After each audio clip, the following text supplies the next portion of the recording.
Okay. So thank you everyone for joining us today, this morning, this afternoon, depending on where you are joining from. Today we're taking a little bit of time to talk about responding to disclosures of religious trauma. I'm here with my colleague Karen, also from Affirm United, and we're going to lead you through this time together.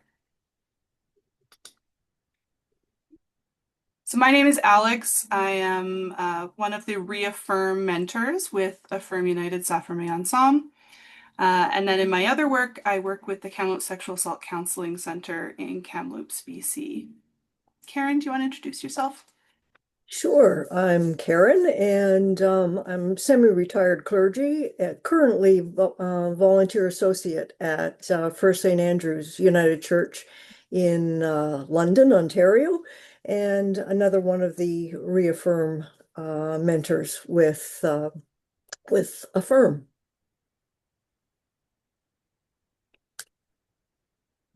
So anytime we're discussing difficult issues, we like to give a bit of a content warning. So today we will be talking about examples of religious trauma. And for some people, those examples of religious trauma may be close to their own personal experiences. And so we just want folks to be aware of that and to acknowledge that difficult feelings and emotions may arise out of these conversations, and that we encourage you to take care of yourself in the way that makes sense for you. And so if that means stepping away from the meeting, you're more than welcome to do that. Any other sort of care practices that make this a more sustainable training for you to engage with, by all means, please do. But first and foremost, take care of yourself.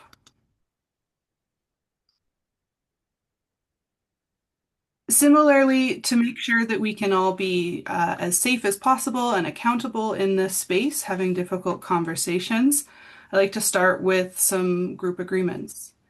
And so anytime we're having these conversations, we should assume that there are survivors of religious trauma in the room and to speak about it in a way that is sensitive to that.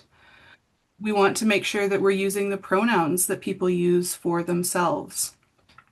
When it comes to a point where we're able to share some questions, we want to make sure that we're sharing the learning and not names or stories. So welcome to take away the learning from today, but any names or stories that are shared in our conversations together are meant to stay confidential. I want you to take care of yourself and each other. When it comes time for questions, we really encourage you to ask those questions. Make sure that we're respecting others and that we're leading with curiosity. And to know that participation is by choice. When it comes to time for discussion, there's no obligation to participate in that. And maybe not all of this is going to resonate or ring true for you. So take what works and leave what doesn't, and that's okay. So you're here Alex, today. Yes, can we maybe pump up the volume just a little bit? Some people are having a little bit of a hard time hearing. I can try and sit closer to my screen. The volume is going to be on their end, so I'm not able to turn it up. They would need to turn it up on their end, but I can try and sit closer to my screen, which is where my microphone is. Super. Hopefully Thank you. that helps. So you're here today because you're curious about responding to religious trauma, but we want to make sure that when we use that term, religious trauma, we're all talking about the same thing. So we understand religious trauma to be the lasting harm and distress caused by abusive and controlling behaviors by religious institutions and individuals. And just like other types of trauma, it can leave profound and lasting impacts. And it includes cognitive, behavioral, sexual, social, and existential impacts. Religious trauma isn't categorized as a specific experience through the clinical guide of the DSM-5, but it is understood to be a form of complex PTSD.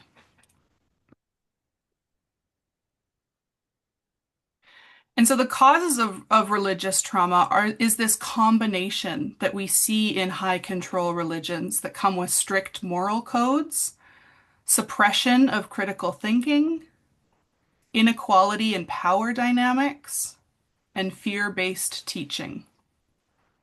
Those factors combined together create an environment that is ideal for religious trauma to flourish. And what is a disclosure?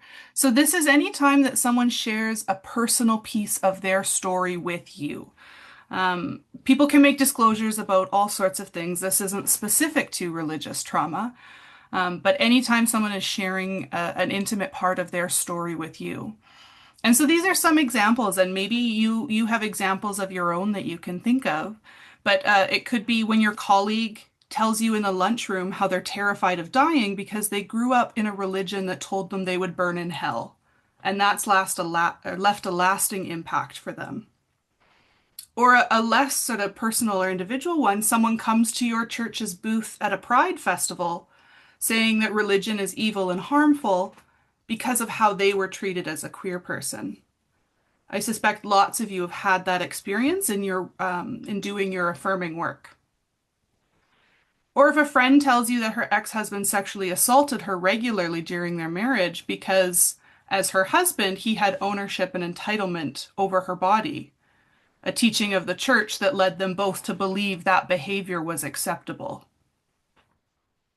Or when a new person shows up in your church on Sunday, telling you they were asked to leave their former church because of their sexuality.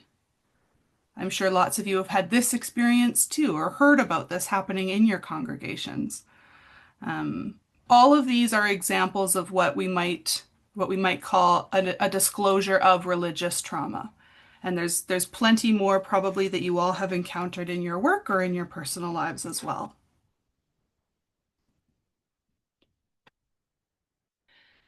It's important to remember that anytime a person is trusting you with a piece of their story, it's a blessing to receive that. But they might be angry or upset because this has been a traumatic experience for them that has left a lasting impact. And there's a lot of emotions that will be going along with that. And so the person making the disclosure might be angry or upset, especially if it's someone you don't know. And it likely isn't about you individually. It's a reflection of the hurt they've experienced. It isn't personal. Now, when someone comes up to you at a public event and yells at you, it feels personal. And so you may have a personal, visceral response to that, and it might feel like an attack. And so it's important to take a breath and remember this isn't about you.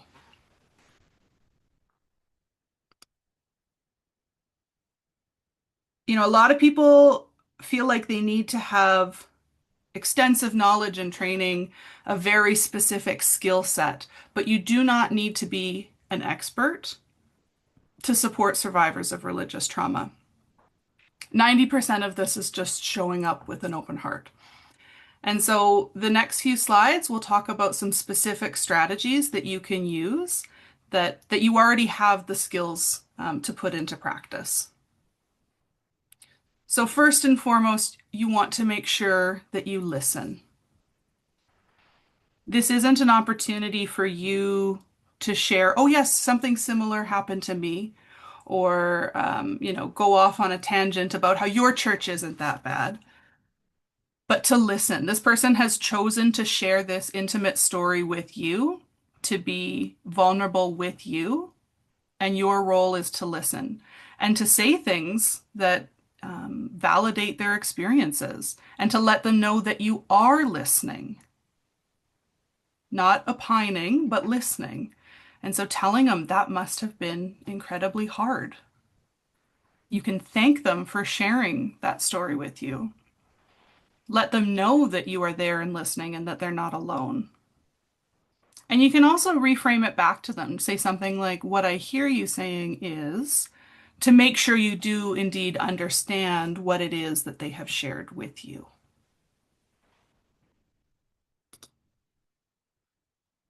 The next step is to make sure you believe them, to let them know that it wasn't their fault what happened to them, that it makes sense that they would feel maybe discomfort with the church, or even anger or hatred. Those things make sense. And to tell them that it takes a lot of courage to share their story with you. This is affirming for them that you see them as a whole person and you believe what happened to them was real and not okay. Again, validating their experience and not minimizing it.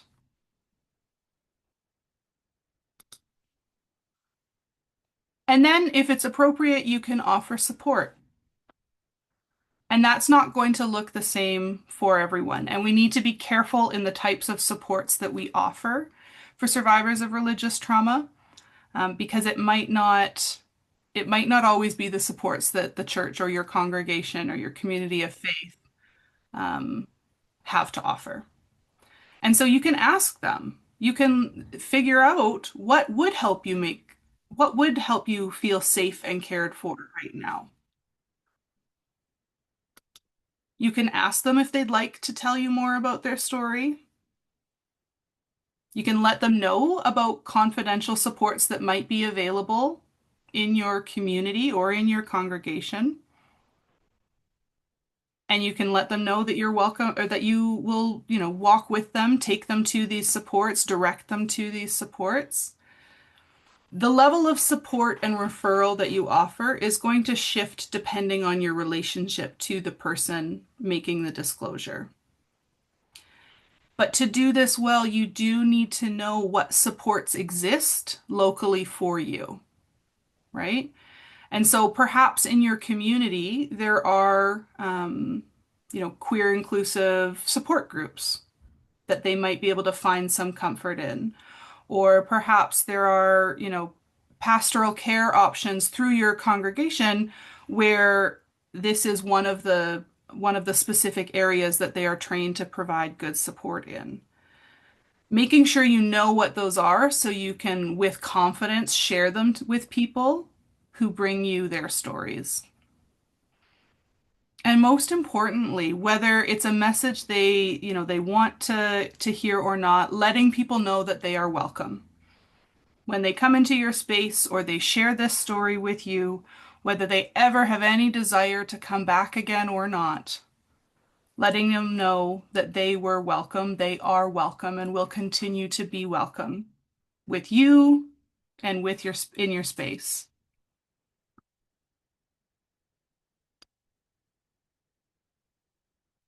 So you're going to support, you're going to believe, and you're going to listen.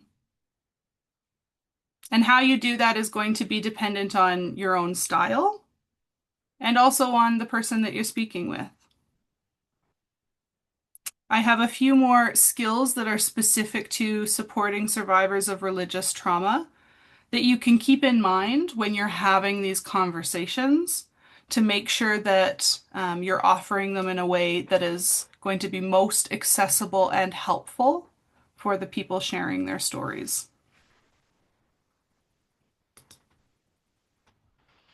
So, trauma informed is a term that gets thrown around a lot, but ultimately it means that you are recognizing the impacts of trauma and how those impacts have influenced that person in front of you and their entire life, right? There's no compartmentalizing of trauma. And so we need to have a good understanding of the impacts of trauma to recognize that the way that this person in front of us is responding makes sense, right? And that we need to support them in a particular way to make sure that we are not re-traumatizing them, making their experiences worse. This not only avoids re-traumatizing people, but it also supports their resiliency, and recovery and healing through this process.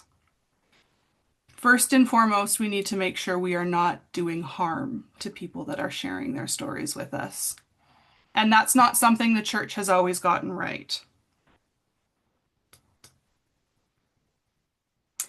We also want to make sure that when we're doing this work and caring for people that have had these experiences, that we're coming from a strength-based perspective. And this means recognizing the strengths of the survivor of religious trauma. So sometimes they may have, they might see some of their responses and behaviors as negative or inadequate, or they just weren't good enough. But helping them to reframe some of those perceptions and recognizing them as survival skills. That yes, you responded in this way, but that's what kept you going, right? That was a survival skill. We don't want to minimize or question the truth of a survivor's story. And we want to make sure we avoid victim blaming language.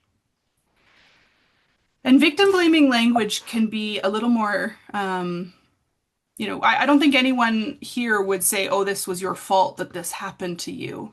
But even some of the language that we use around, like, asking questions about why they continued to attend that church or why they stayed in a marriage that had that particular power dynamic. Or why they try, why they engaged in conversion therapy and put their hand up willingly to have those negative experiences. When we do that, we're forgetting about the entire context that has controlled them to that point, right? People exist within this context of power and control that it's very easy for some of us to say, well, why didn't you just make a different choice? But the truth is, they made the best choices they could to stay alive, to stay connected, because it's a big ask for people to say, give up everything you know, everyone you've ever known and loved, and your entire life and community connection.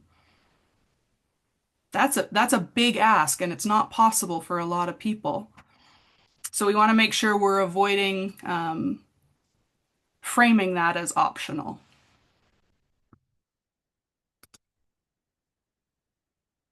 Being survivor centered means that we recognize the person in front of us telling us their story is the expert.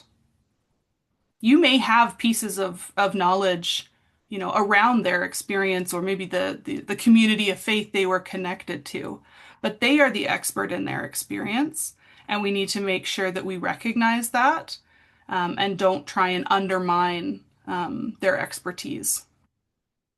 We want to validate their experiences and feelings, normalize their responses and reactions, and ultimately allow that person to decide what is best for them. And what they decide is best for them may not be what you think is best for them or what you would choose in a similar circumstance. But being survivor centered or person centered means that we let that person who is the expert in their own lives make those decisions for themselves. Because one of the most damaging impacts of religious trauma is that removal of a person's autonomy, of their agency, and allowing them to make decisions for themselves gives them back that power and control so that they are the ones in charge of what happens to them, maybe for the first time.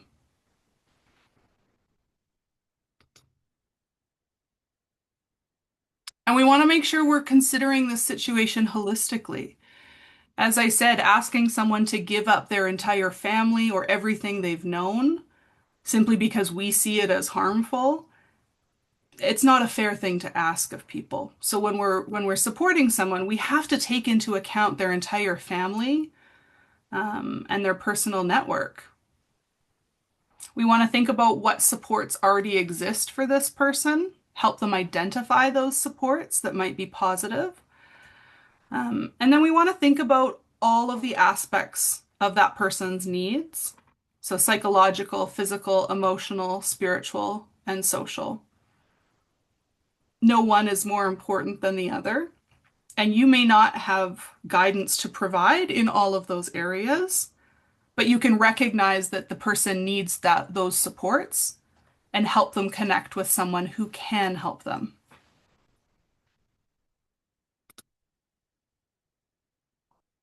And then we need to make sure we're being culturally sensitive. So we value diversity and we want to make sure we're asking about cultural strengths and concerns, right? What influences that are those cultural strengths and concerns having on their experience of religious trauma and trying to move through it.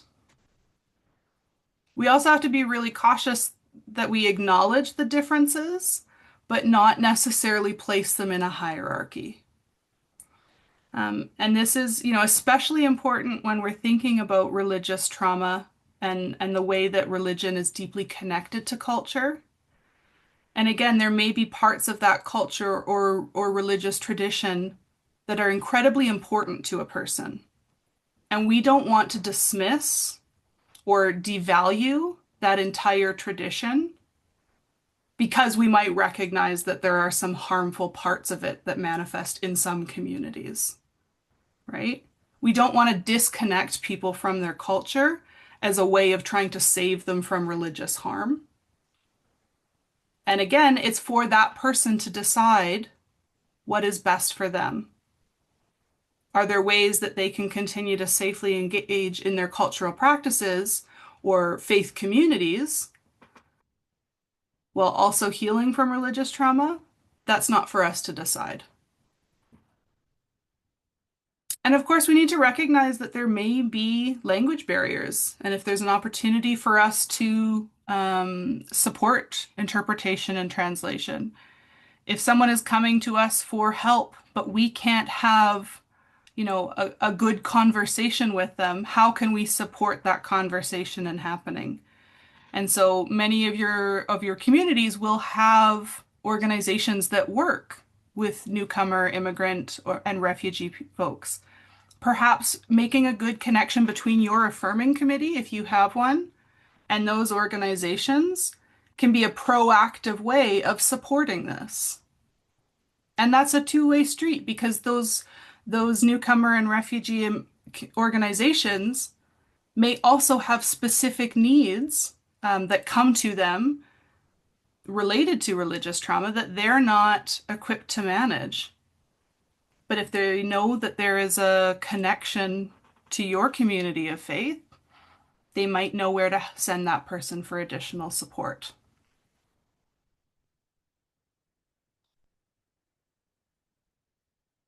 Anytime we're stepping into a supportive role with someone, we need to have a really high level of self-awareness of what we're getting ourselves into and what we are safely equipped to manage. So you need to be aware of your own feelings and responses because you will have them.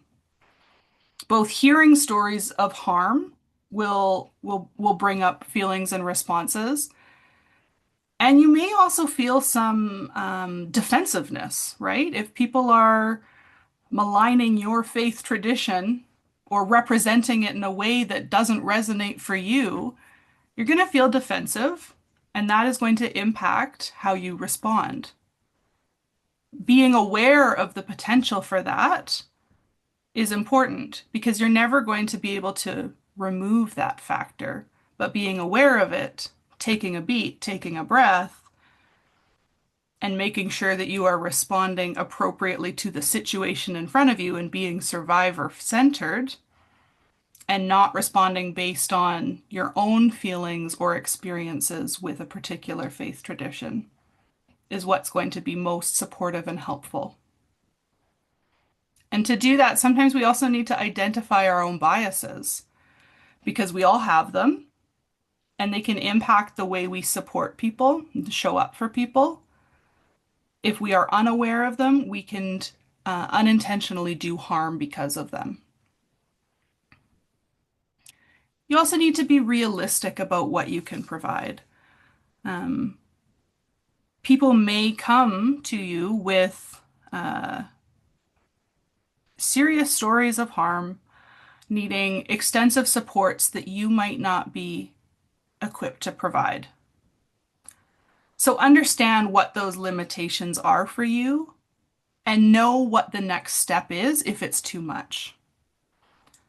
So it's important that you know what other supports exist in your congregation, in your committee, in your wider community that will be supportive for someone when you know that it is beyond what is safe for you to realistically provide. And make sure you're prepared to listen. Because just like we talked about, this isn't an opportunity for you to share stories in a back and forth. When someone makes a disclosure, the focus needs to be on them, and you need to be ready to hear it in its entirety.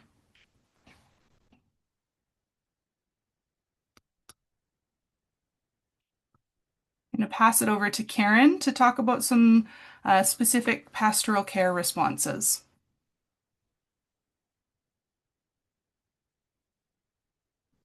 Karen, you're still just muted. Thanks, Alex.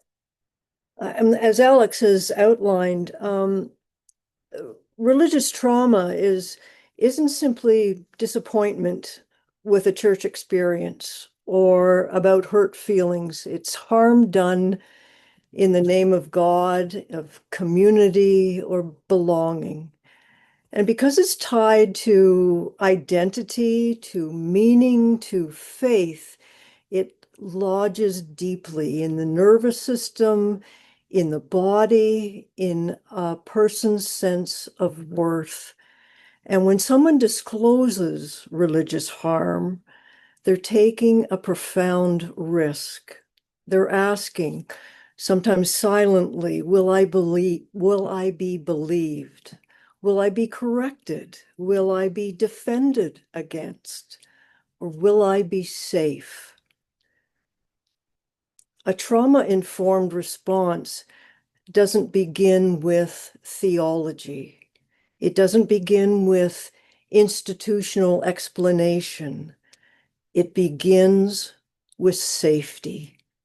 Safety in our tone, safety in our posture, safety in our restraint. When someone discloses religious harm, our first responsibility is not explanation, it's our presence. In Christian tradition, presence precedes everything. Before teaching, before doctrine, before argument, there's accompaniment. In moments of trauma disclosure, people are not asking for theological clarification. They're asking whether they're going to be safe. And so we slow ourselves down. We regulate our own defensiveness, as Alix outlined. We resist our urge to clarify, to correct, or to protect the institution. Because if we rush to defend the church, even subtly, we risk repeating that dynamic that caused harm in the first place, shifting attention away from the wounded person and back to power. Instead, we protect the dignity of the person in front of us, first and foremost. Sometimes the most faithful response is very simple. I'm sorry that happened. Thank you for trusting me with that. That never should have happened. Notice what those statements don't contain. They don't contain explanation. They don't contain qualification. They don't contain the word but. They simply acknowledge the harm. And that acknowledgement can restore a small but significant sense of safety. From a spiritual care perspective, a few things are especially important. First, we don't assume what someone needs spiritually. Religious trauma often involves spiritual authority being imposed upon them. So we don't repeat that pattern. We don't impose prayer. We don't rush to scripture. We don't spiritualize their suffering. Instead, we ask permission. Would it feel supportive to pray? Would scripture be comforting, or would you prefer we not go there right now or anytime? Restoring choice isn't just good practice, it restores agency. And agency is deeply connected to dignity. Second, we help disentangle God from the voice that harmed them. Often religious trauma fuses God with shame. The voice that condemned them sounded like God. The rejection felt theological. The exclusion was framed as holy. Part of gentle pastoral care may involve allowing space for someone to say, the God I taught feels unsafe. So we don't rush to correct that. We allow room for reimagining the sacred or for stepping back entirely without pressure. Sometimes spiritual care means blessing someone's distance from organized religion rather than urging their return. And sometimes that can feel counterintuitive in church settings. We want to restore that relationship with God, with the church, with our community. But trust can't be rebuilt through urgency. It's rebuilt through humility. Third, we honor anger. Anger toward the church, even anger toward God, is not spiritual failure. Our own tradition is filled with lament and protest. Anger is often a response to violated trust. It signals that something sacred was harmed. When we try to silence anger too quickly, we risk protecting the institution at the expense of the person in front of us. Instead, we hold that anger without fear. And finally, we remember that our role in that moment is not to restore trust in the church.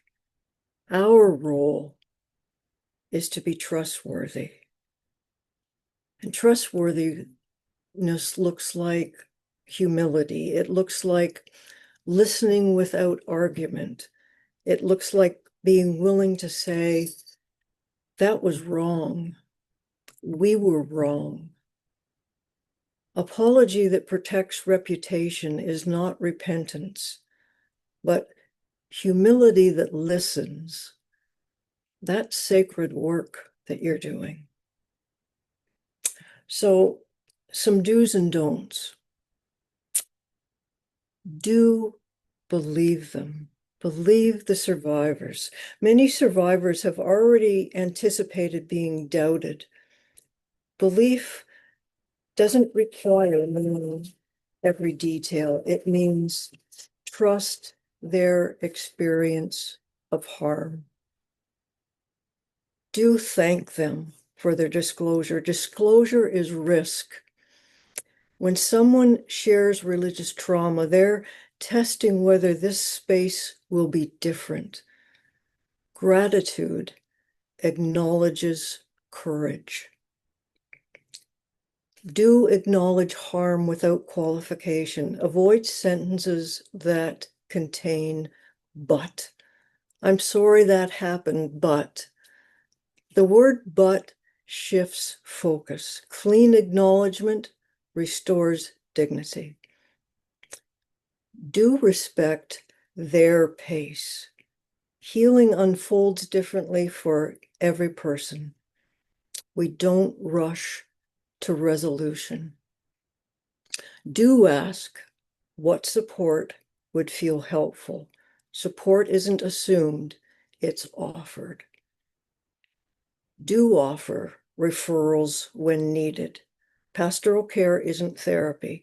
Knowing our limits is part of trauma-informed practice.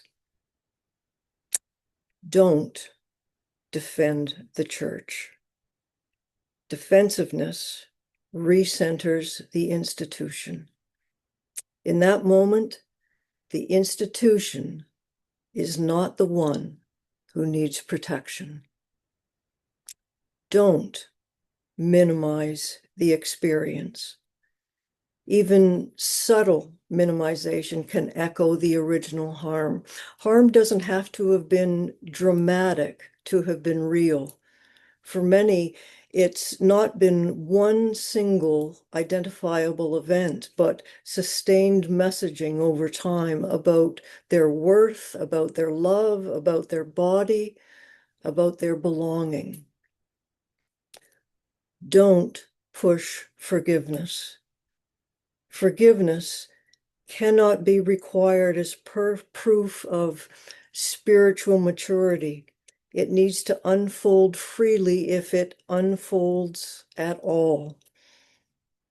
Don't, again, assume prayer is welcome. For some, prayer language was part of the harm in the first place. Always ask. Don't make their story about your discomfort or guilt. When we focus on our own feelings, we shift the burden back onto the person who disclosed. That's not care. When someone discloses religious trauma, they're not asking us to solve their faith.